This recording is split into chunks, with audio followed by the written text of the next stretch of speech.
Awesome. She is coordinating the Institute for Leadership and Organizational Effectiveness in St. Thomas at the university there, and she is the person with whom I will be working most closely as I work in this new position, moving the PULSE Institute and the PULSE intellectual property to the University of the Virgin Islands, and hopefully attracting a wider audience and making sure that PULSE lives on, even though I'm going to retire. Okay, so the files that are up here on your screen, those are downloadable. You can click on the corner, the little menu there will come down and it will ask you to download. You can just press download all and all of those will be at your disposal. In there, you will find a flat piece of paper that looks something like this but without the writing. And when you cut it and fold it, it becomes a three-dimensional pulse. So I was talking to Andrew earlier. He said, oh, good, arts and crafts in the webinar. Woo. So I'm going to ask you to do that for your own purposes. My thought was that if you do that, you can take notes on each of the pieces of the pulse frame. And we're going to talk about it as a tetrahedron this morning. And that will allow you to put the notes in the right place. Great. Thanks. So if I'm just going to put that to the side and take you briefly through the slide set that is available that you just downloaded. That's not going to work, is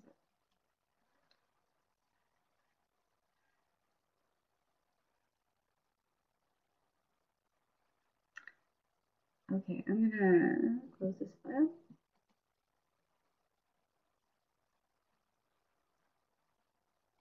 And I'll open that again later for those of you who haven't received it. Okay. So this is our anatomy of a conversation that we're going to go through this morning. For those of you who are not familiar with PULSE, PULSE is a frame, a conversation frame, that allows people to move very efficiently and effectively from the past through the present and into the future. And we're going to just review each of the pieces. It's a very deliberate approach to conversations. And mostly for those kinds of conversations where you get a little bit lost. So it's a map that people can use to find their way through difficult conversations or to just improve the quality of their own conversations in an everyday situation. So we're going to look at the prepare piece of it. Will be to review the frame, the purpose, the process, the protocol, and the people. We're going to uncover the history of PULSE, a little bit about the history of PULSE, and learn about the frame in some detail. As I said, we're going to take it apart. It's a four-sided tetrahedron, really, not just a flat triangle. So we're going to look at all of those angles, because this is part of what we'll be doing at the university, is to just get into the anatomy of this conversation in real detail with some rigor and study it so that we are very prepared when we go into a difficult conversation to handle whatever comes up. Then we'll look at searching through social exchange. So when can you use this? How can you use this? What are some really great ways to use it? And then I'm going to ask you to explain a bit of an experiment of your own that will allow you to at least try this. So we'll see how that works. Okay. And then here's just a brief version of the PULSE frame that you have in the slide set that you're downloading. Moving from fight, flight, or freeze at the bottom here, through a shift in the conversation up to relax, release, relate. And we'll talk more about that as we move through. Also, here's a view of the four sides of the conversation. And let me see if I can just go to the next one. The PULSE zones, the different zones that we have on here, right? So we're going to look at how those the four pieces of the PULSE frame that you saw that make up the tetrahedron, how they fit when we're moving from a fight, flight, or freeze here in the red zone over to the green where we're doing release, relax, relate. And then there's a list of all the upcoming Pulse webinars that will be hosted by the University of the Virgin Islands. Okay, so I'm going to move now to our main screen.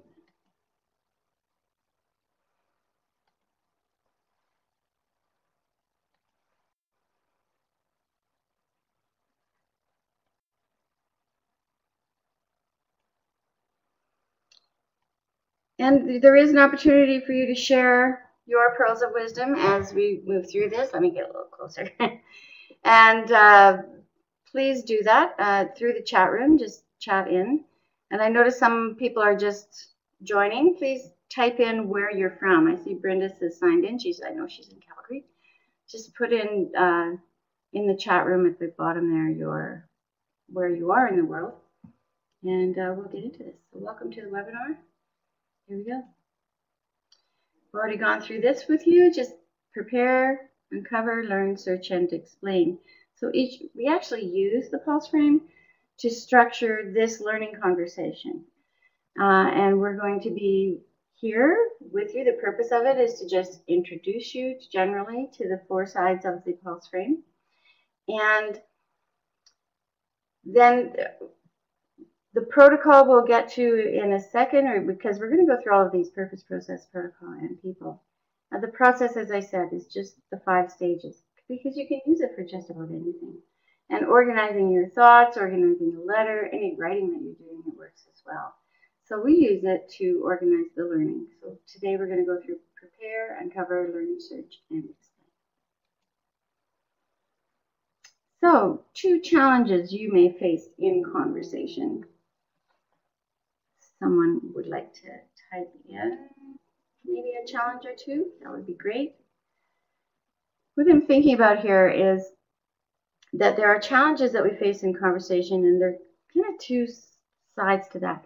There's the challenge of influencing other people's thinking and the challenge of understanding that thinking. So the one is receptive and one is productive. So in either case, hey, UVI-ILOE, that must be Zenzi and her group, who are in a classroom, I think, together. Hello to you in St. Thomas. Thanks for joining. Okay, and we've gone through the agenda. Good morning to Lynn. We're going to basically go through the different kinds of conversations. Here I talked about 2 challenges. What are 2 challenges that you might face? I'm thinking that some people say talking to teenagers can be challenging, talking to coworkers can be challenging, but the real challenge is figuring out where they're coming from, figuring out where you're coming from, and finding the common ground where you're both speaking the same language and that you can move forward in this. Okay, because otherwise things get confrontational, like in this picture, right? And people's mouths are moving, but their ears are not necessarily working. Good morning, Esther. Okay, moving on. So let's look at the pulse frame. Here it is. It's simple. You start at the bottom, prepare for the conversation. You ask, how are we going to have this conversation? And you set some protocol. You look at a time frame. For instance, today we're going to take about an hour. We're going to finish up at about 9 o'clock Edmonton, Calgary time, and in about 50 minutes from now for the rest of you. Morning, Cherise. Okay, so here we're in prepare. And in that prepare stage, there's an opportunity to set the ground rules, to set the protocol. But you'll notice that the delta here, which represents the person in charge of the conversation, that person is doing most of the talking now, asking these people questions. How confidential do you want this conversation to be? What kind of authority do you have? What are the outer limits of your circle of influence or your authority to make decisions? What are the roles that each of you will play? You know, staying engaged in this conversation until you come to a resolution, rather than talking for 5 minutes and getting quite and having that become a problem. Okay. Victoria, I see you've raised your hand. Can you type in?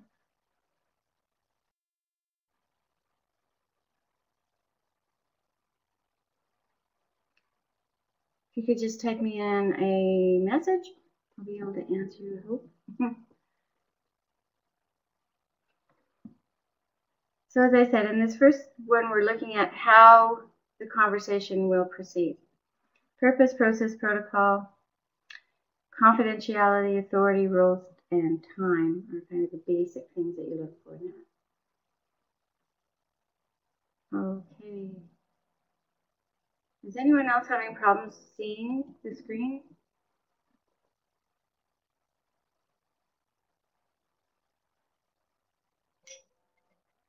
Okay. So I'm just wondering, Victoria, if it's something with your computer. If you sign out and sign in, that might be the best thing to do. Good, thanks. So we'll continue on. The next stage is the uncover stage, and that's what are you here to resolve today if you're doing mediation. And this frame is used quite often in high conflict conversations. So knowing that what exactly it is you're here to resolve is really key. And to ask that question in a specific way is important. So what are you here to resolve today? That's uncovering the past. And you'll notice there's a little map for the delta, or the person leading the conversation, to just ask the participants to tell them one at a time what's going on for them. In the learn stage, there is an opportunity for people to speak and listen to each other. And they're going to answer the question why, what's important to them about this, and get really clear about that, because that becomes their criteria for the next stage. And then in the search stage, we're talking about the future now, and people are brainstorming. What if we did this? What if we did that? And what could we do to resolve this? That's a brainstorm stage we'll talk more about. And in the explain stage, it's more about what are we going to do next. So now the Delta has a chance to speak with everyone and get really clear on what the measurements for success will be and what the details of the plan will be. Okay? So that's how it all began. This is the beginning frame. It's based on the the battle planning procedures of the Canadian Forces, actually, and we've just distilled it down and gotten it very clear. It's also a discovery, not an invention. So there are different versions of PULSE, and as you can see, we've moved from the flat one-dimensional version to the three-dimensional version, which really has four sides that you can't really totally see in this picture, but there are. It's now a tetrahedron. I used to call it a pyramid, but I worked with the APEGA group, engineers and geophysicists, and they told me it was a tetrahedron, and I believed them. So that's what it is now. So these are the four sides of the tetrahedron. We have the yellow zone, which is rather big. It's in the middle. If you look at it this way, sorry, get in front of the camera. And we have the red zone where we begin. It's kind of the stop, the thing that's got people stopped, or the thing that people bring to the conversation, if you like, their past. And the green zone where you want to end up moving forward. So it's kind of like get ready and go. So those are the four sides. And as you look here, you can see the colors moving up, right? From the red zone in prepare, because usually people are a little bit hesitant there, and moving up through the yellow and into the green. It's a rather gradual process, and then you end up hopefully at a blue sky where things are good, there's sustainable outcomes, and you're moving forward. Notice too that we move from fight, flight, or freeze, which are our natural instincts when we feel threatened, to release, relax, relate, which I believe are our natural instincts when we feel connected and safe. So we'll talk more about those as we move through as well. Let's look at the red zone in particular. And I'm just going to briefly go through this, and then I'm going to go through each of the stages so you can see how all of this works. Again, it's an introduction, so we're kind of on the surface of this, but very quickly I can tell you that people in the red zone bring a perspective with them, and they're in one of 9 places. Let's just say for now, we'll break it down later. So either they are looking for perfection, connection, success, differentiation, detachment, security, excitement, power. And there's an easy way to find that out, which I'll show you later.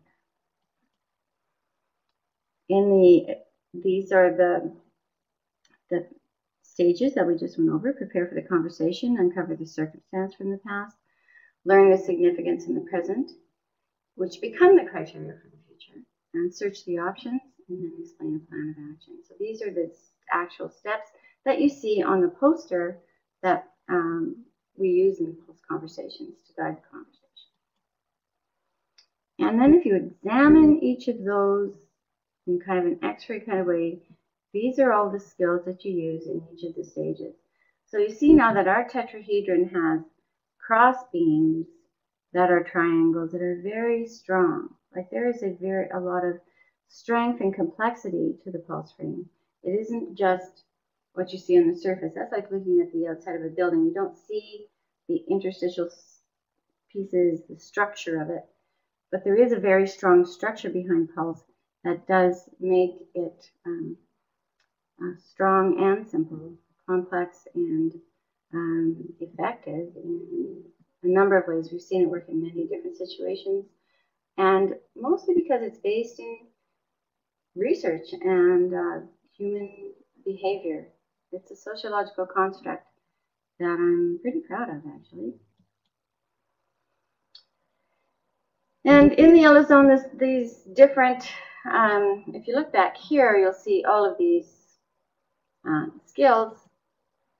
What I've done here is just give them an acronym so we can all remember them, right? Power, over here. Paraphrase, open question, wait, empathize, and reframe. Ghost, gentle, honest, open, specific talk. This is an upside down heart. Hush, empathize, attend, reflect, and trust. And these middle ones really are reserved for high conflict. Confrontation, normalizing, bridging, immediacy, and transparency. And those things are really key when you get into high conflict. Those are skills that you'll need to use moving forward. In the green zone, it's about freedom. Freedom to be heard, freedom to be known, freedom to be positive, freedom to dream, to act, and to choose. And you'll notice that the red zone freedoms are here, and the red and the green zone freedoms are in green, etc. So in the conversation, there's the freedom to act and the freedom to be heard. The freedom to be positive is so important in pulse conversations, and is really strongly based in appreciative inquiry, which I know we will talk about in a little while, but it really is about, you know what, if you dream the future as positive, if you can see what will happen after this is over, you can move towards that, and it can be wonderful. Here you see there's a trigger, usually. This is what happens in a pulse conversation. There's a trigger. Somebody perceives a threat. If they perceive a threat, they go this way, and they stay in the red zone. And their response will trigger the other person, and away we go down and away from the relationship. Right? And then suddenly they move into a pulse conversation, and their perception, with the help of the skilled delta, like yourself, will move over into the green zone. Right? And their response will be conciliatory, or it will be something that will allow the person to feel safe and protected, and that then they will stay in this circle, right? So either they're in the green zone building the relationship, or suddenly something happens and there's a trigger and boom, back over into the other zone. So there's this moving back and forth. And if you look at that, that's almost the map of any relationship that you have with anyone. That, you know, sometimes it's good and things are going well, and then suddenly it's not. And so you're over here where you might have to work a little bit to change the perception to move things over here. My experience has been that perception changes when new information comes on the table. So people might be making assumptions or have some information that is wrong or not It hasn't been interpreted right, let's just say. There's a lot of misinformation, missing information becomes misinformation, and people get a little wound up over here in the red zone. Okay, let's go on. Again, you can see the shift as people move from prepare through uncover, through learn, search, and explain, and out the other end, where they have a sustainable resolution. And it's sustainable for a reason, because we've worked at it. We've worked it through all of these stages to ensure that there is no misunderstanding when they leave this conversation, that there's a clear path forward, and that everybody understands it from their own perspective. Here again, this is the old version of the trigger, yellow zone, green zone, cycles of perception. And if you go to YouTube, there was a YouTube thing at the front there for Pulse Institute. You'll see a video about cycles of perception where these actually move, and that kind of helps. It's a better visual than just looking at them as they're sitting still. So let's talk about appreciative inquiry for a minute, because this is the basis, really, of this. It's the green piece on your little triangle tetrahedron that you hopefully have downloaded and will later cut out and use. It really starts with, how is this going to proceed? What we want from you as a delta, or the person who knows about Pulse, is to stand in a place where you know this can be worked out, where you're acting as if there is a resolution, where you're looking to this future with people together. The end game is possible and positive. Okay? And appreciative inquiry teaches us that. So I've kind of reinterpreted a little bit the assumptions of appreciative inquiry. And this is how they appear now in the new book, Mapping the Space Between Us, which I hope to have out later this year. Words create worlds. We can rewrite the past, the present, and the future. You can always choose to have a good childhood, right? It's never too late to choose to have a good childhood. You just remember the good parts, right? So words are so important, so very important. How we describe things, the same reality described in two different ways, right? And we can do it ourselves. We can see what worked and we can see what didn't work. And that's what the people who discovered appreciative inquiry were doing. They were investigating stuff going wrong in the factory. And they got so depressed with all the things that were wrong, somebody finally said, well, isn't anything working?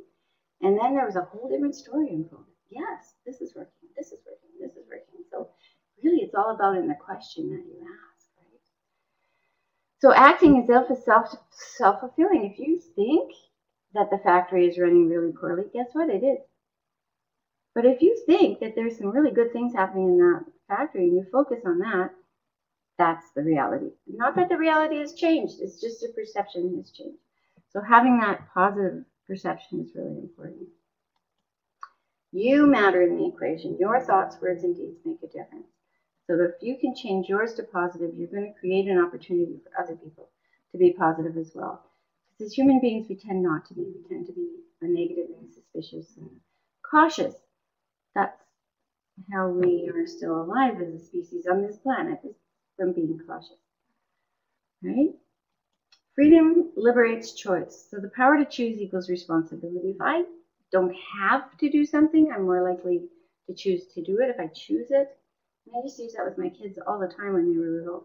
Right? I'd give them 3 choices, and if they chose, they would do that one thing.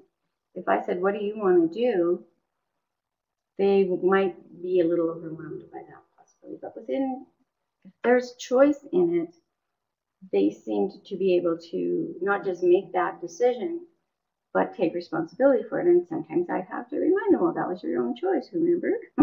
But people act differently when they choose than when they are told what to do. Please keep that in mind as whoever you're working with today. Right?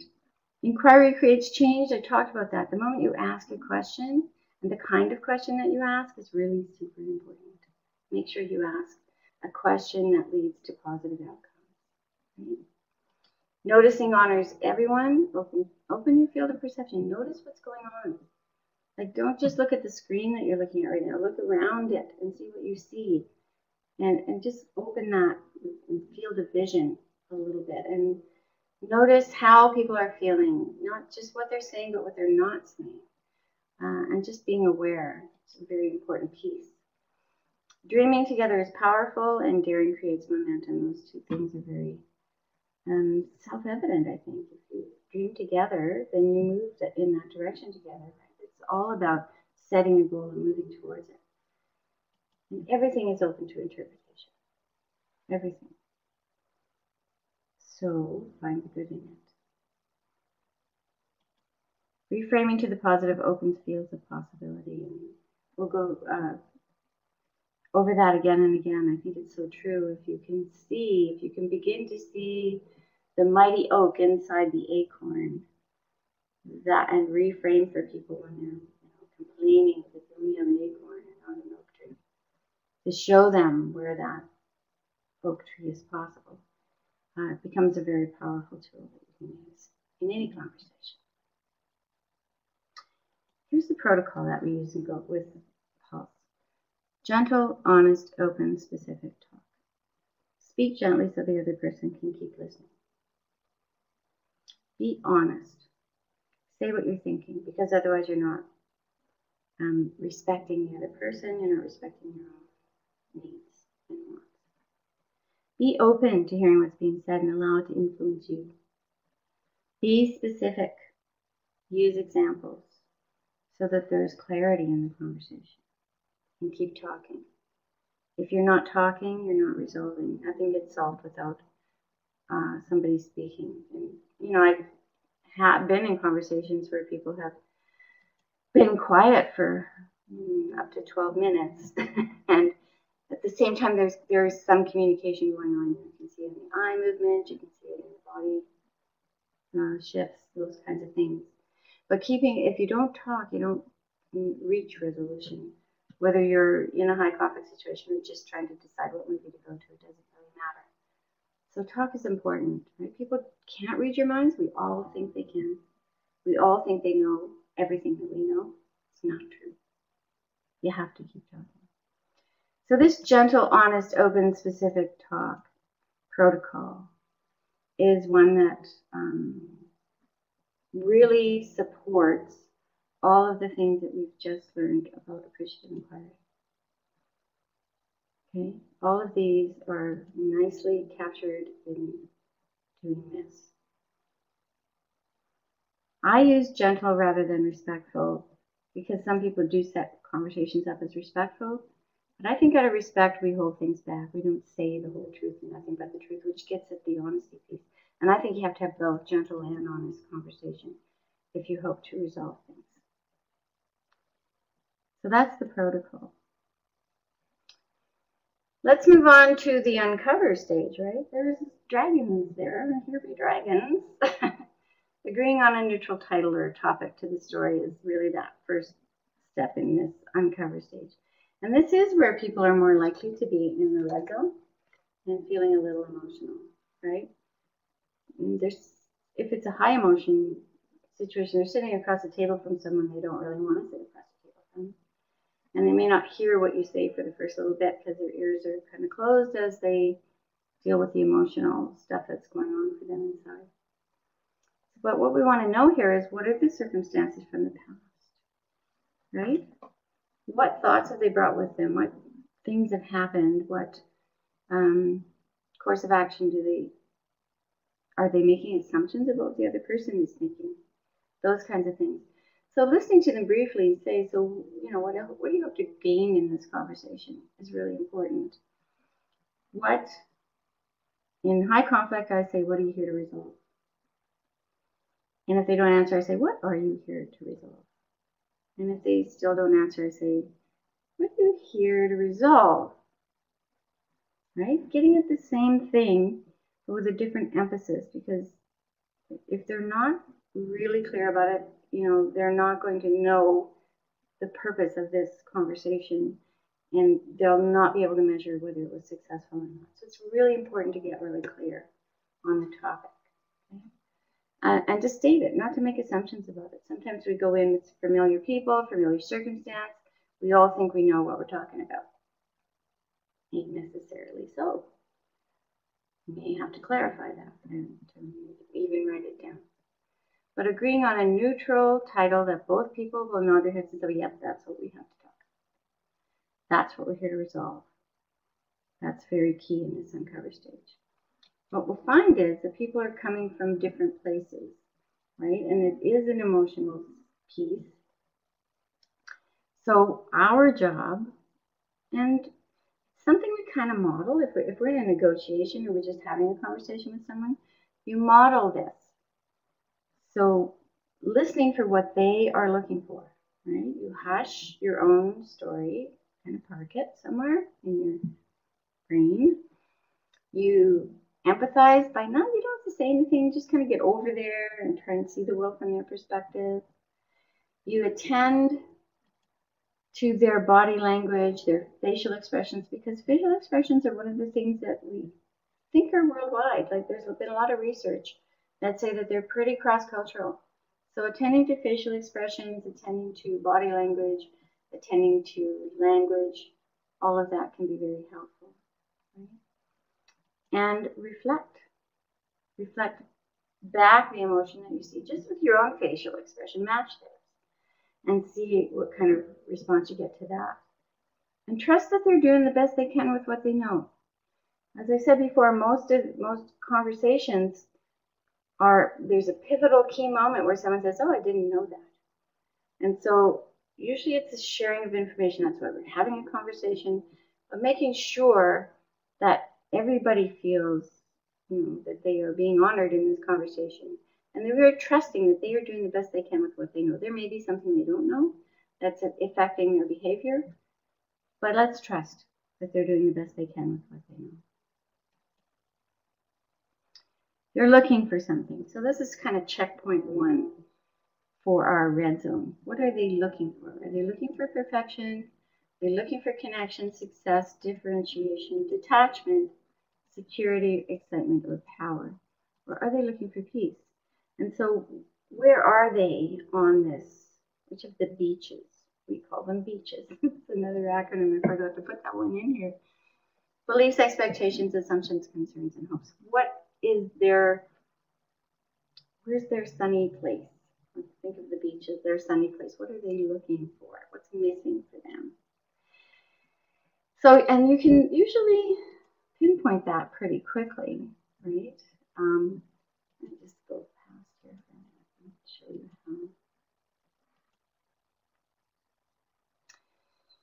So if they're moving towards you, you'll be able to tell really quickly, or if they're moving with you, or if they're moving away. You'll be able to watch how they're behaving. If they're moving into the conversation and towards you, that's one way to know. If they're moving away from you, then that'll be pretty evident too. They're just kind of hanging back, not saying too much, kind of looking, rolling their eyes. You know, they went to their beach, but you don't know where that is, right? Or they could be moving with you and agreeing with you, everything you say. They've been, kind of alongside, and you'll be able to feel that. So this is their direction. They'll be moving in a certain direction. They also, if you listen, you will hear their past orientation, their present orientation, or their future orientation. So those two pieces of information work together to give you where they are. Okay? So if they're moving towards you, then and they seem to be talking a lot about the past, and they're likely here on Success Beach and looking for success. They may be looking for perfection, but you'll be able to tell using the matrix, right? So that's just a very brief introduction to the whole book that I'm writing right now. I'm going to go back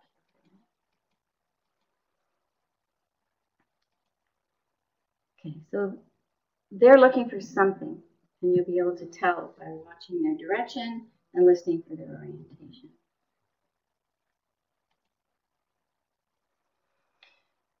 So now we're moving into the learn stage, right? We've done one check-in. We kind of know where they are now.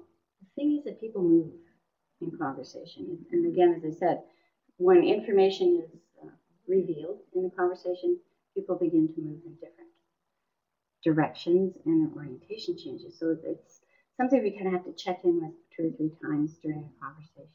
It's really powerful to know where they are.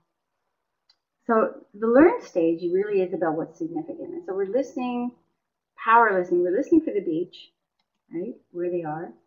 We're listening. We're hoping to support conciliatory gestures, and that's part of that appreciative inquiry. Like when we say, if somebody apologizes to you, you always feel like you're connecting to them. So that's moving from that red zone over into the green zone. And that's an important thing that can happen if there are conciliatory gestures made. And most people make them.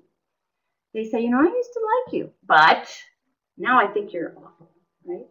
But the but is kind of the verbal eraser of that positive thing. What we need to do is think about, okay, go back to that. What you just said that you used to like me.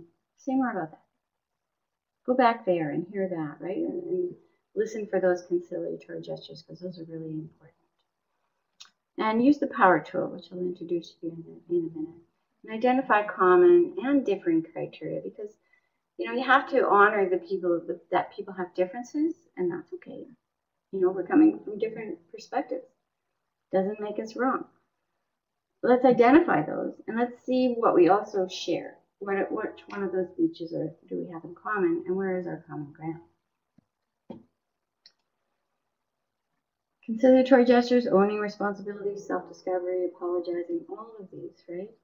And this is not just a nice thing to do, this is a necessary thing to do, because this is as hardwired into you, this response to conciliatory gestures, as fight, flight, or freeze. So this is the inhibitory reflex. It's a biological thing that happens to people when they feel like someone has shown them some voluntary vulnerability. And so learning about that and learning to release, relax, relate, and watching others release, relax, relate is a really key to running a successful conversation. So that's what we work on. Paraphrase, power of words, right? Paraphrase, open question, wait, emphasize, and reframe. Paraphrase, if you paraphrase for someone, you give them evidence that you've actually heard what they've said. You've not just said, yeah, I get it. Instead, you said, so for you, what's important is that, you know, that people arrive on time, that we do our weekly meetings at the same time each week, and that they have an agenda, and those kinds of things are important to you. Yeah, that's what I said. Thank you. Right? It's different than saying, yeah, I get it. Ask an open question. So the paraphrase, let me go back there, is going to release that inhibitory reflex. Okay? Open questions, who, what, where, when, and why, and how are more inviting, and you get more information from the other person. They honor the other person's opinion. It's not just you saying, well, does your opinion match mine, when you use a closed question. It's because it's yes or no. Right? So it's opening that question and being open to hearing what they have to say. Those are important as well. Wait. Use wait time. Don't interrupt people. Let them have their say. Okay. Empathize. And here the empathy is a little more active. Wow, you feel strongly about this. This has been difficult for you. Getting at the level of emotion that they're displaying. That's an important piece as well. And then reframing it to a positive, right? So for you, it's important that we have more structure in our meeting time frame and our meetings themselves. It would be a reframe from the paraphrase that I did earlier on the meetings. That person is looking for structure. So, right? Rather than saying what's missing for you is something negative, we say what's missing for you is structure. And that's a reframe. So that's something we can work with. That's a criteria that we can set and work towards. Here we go. There's the beach. Points of view, beliefs, expectations, assumptions, concerns, and hopes. And all of those together create almost a culture. So in the new book, I've written a description that's based on an ethnography for each of the beaches. So you can see what kind of language people use when they're on different points of view. we've looked at this. Move towards, move with, move away. You can see that. Past, present, future orientation. You can hear it. And here they are. This slide, when you put it on with the circle slide, give you all the information. Yes, Lynn, why am I talking? That's what wait means, right? Why am I talking? Thanks, Lynn. Back to the beaches again. Now you're doing checkpoint 2. You've discovered what people are looking for, right? Maybe they're looking for perfection. Maybe that's what they were looking for at the beginning of the conversation, and now suddenly they're looking for fun and excitement. You'll see that they've traveled along this little road here and moved over here. Or they may decide that they are now looking for differentiation. They want to be creative, right? So there will be a movement during the conversation, most of which you can predict by using the lines of the Enneagram circle here. It's interesting and fun. So reframing, here's a chance to do some reframing. You don't have a work outside of life, so work-life balance is important to you, right? You see how the verbal bombs can be changed into criteria for moving forward? It's always been done this way. What would be the work-life? Or the criteria for moving forward for someone who's giving this kind of bomb? Any ideas?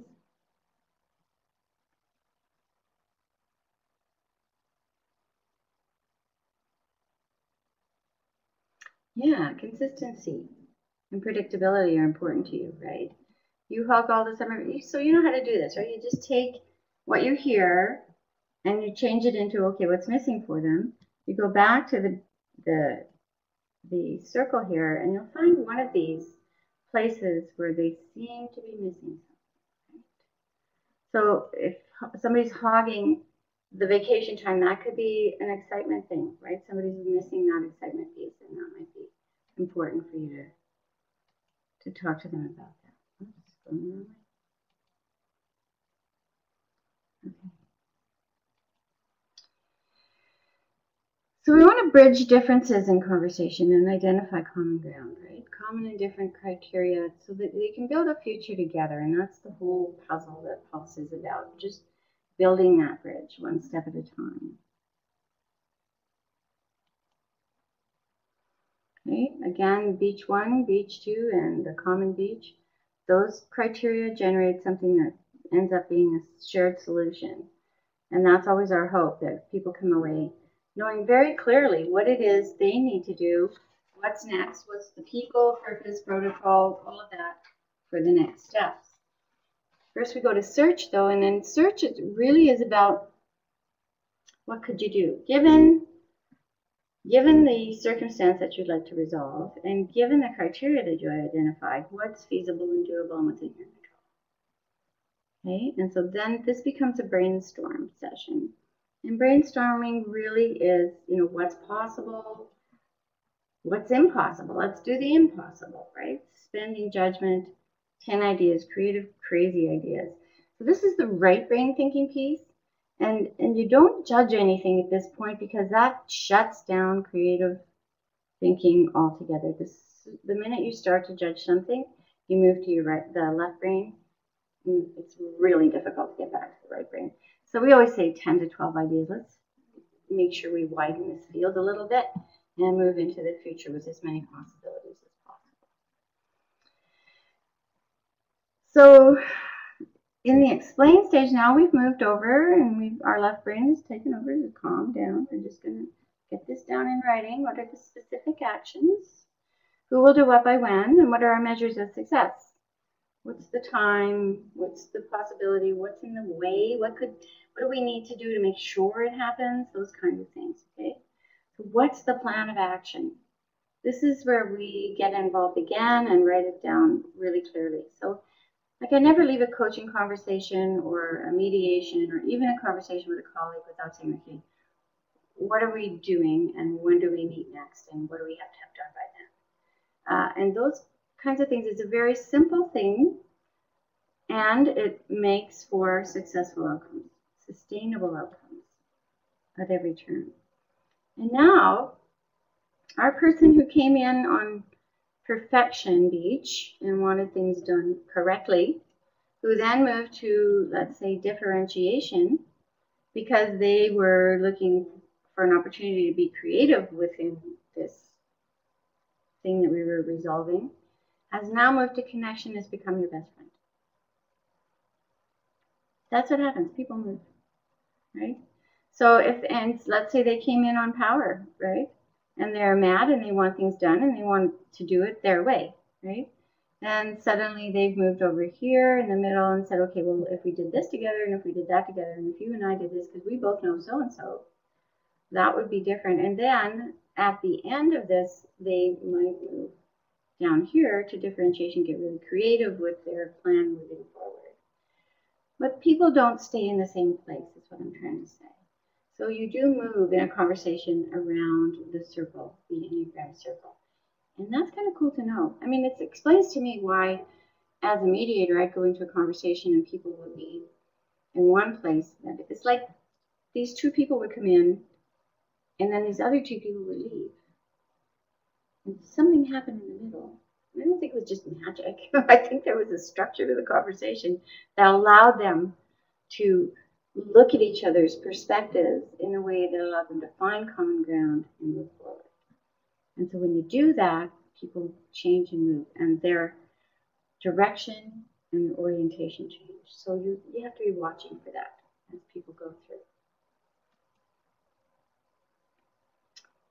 So the time when you had a conversation about that had the elements of PULSE that worked, getting prepared for the conversation by setting a purpose and a protocol and a process, or uncovering a very definite title for the story that you were talking about, or sharing criteria for resolution, and searching the possibilities. I'm going to answer Kathleen's question right now. Kathleen, if you send me an email, I will email you this slide set for sure. So it's nancylove@pulseinstitute.com. Okay. Explain what's next. So which of these worked? Okay, Dawn wants one too. Just send me an email, guys. I'll send you this for sure. Okay. So was there a time when the frame worked for you? Or did you notice that you were doing it anyway? Because people do. People naturally will talk about it, especially in non-confrontational situations. People will talk about the past, then move into the present, and then they'll move into the future. Happens naturally. It's a discovery, not an invention. Right? So you know good conversations when you see them.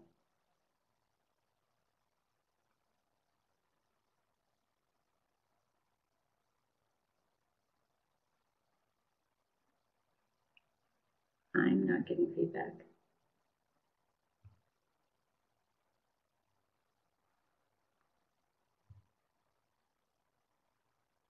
Okay, I'm going to move on. Social exchanges that benefit from PULSE, there's many.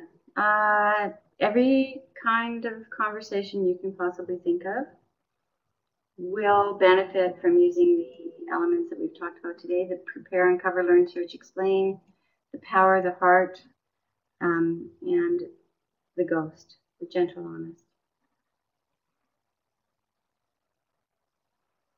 Yeah, I'll do that. Thank you, Paul. All right. So your experiment, a small step you plan to take as a result of today's conversation. And what I'd like you to do is just think about that individually. But I'd like you to, because we've gone through all of it, right? We've talked about all of the 3 dimensions of the 4 dimensions, the 4 sides of the PULSE frame. I can send you this too if you guys want it, because it's the filled-in version of the blank one that you already have. I'll put those downloads up. But we've gone through all of this in a very quick way, and we've talked about the PULSE frame. So what one experiment would you do? And what I'm going to ask you to do is please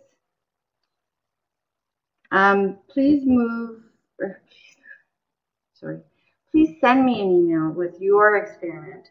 And I will send it back to you in 30 days. And that will be your test of whether or not you've done it, right? So it's a commitment to yourself. So I'm going to try using Ghost for the next little while, and I'm going to keep a record of how many times I use Ghost. Hey, you don't say Ghost. You just say, let's be gentle and honest with each other today. Let's be open to hearing what the other person's saying. And be specific. Use examples. And keep talking, right? So use the Ghost protocol, for example, would be one small step you could take.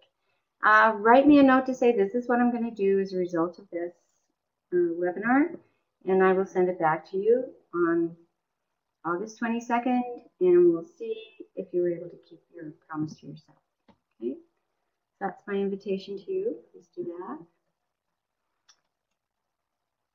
Thank you, Marjorie. That's my email Marjorie just typed in there. So what we've done today is we've gone through the pulse frame, we've talked about the purpose, the process, the protocol, a little bit about the people, and we've just briefly gone through the history of pulse. Started in 2002, so it's been around for a while. And it has evolved from a flat one-dimensional thing into a tetrahedron, which I'm very proud of. And we're examining in detail, without further research, all the innards of it and how it works and why it works as well as it does. So we've learned some of the detail of the frame. We've looked at how social exchanges can be structured with this, and hoping that you'll send me your experiment so I can send it back to you. Okay, I will do that too.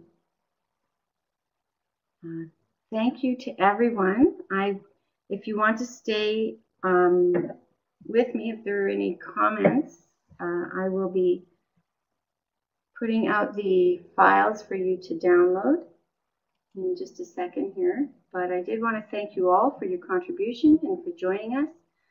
It's been wonderful. I have to admit that I was a little nervous doing this for the first time for the University of the Virgin Islands folks. I hope you all enjoyed it. And I'm planning to be in St. Thomas at the university and on St. Croix as well in September to do the 5-day program for people who are interested in becoming mediators or becoming pulse professionals. So that those notices will come out soon. And I will, actually what we'll do right now while we're talking about this is put the files up. And I'm going to also upload a couple others that you wanted.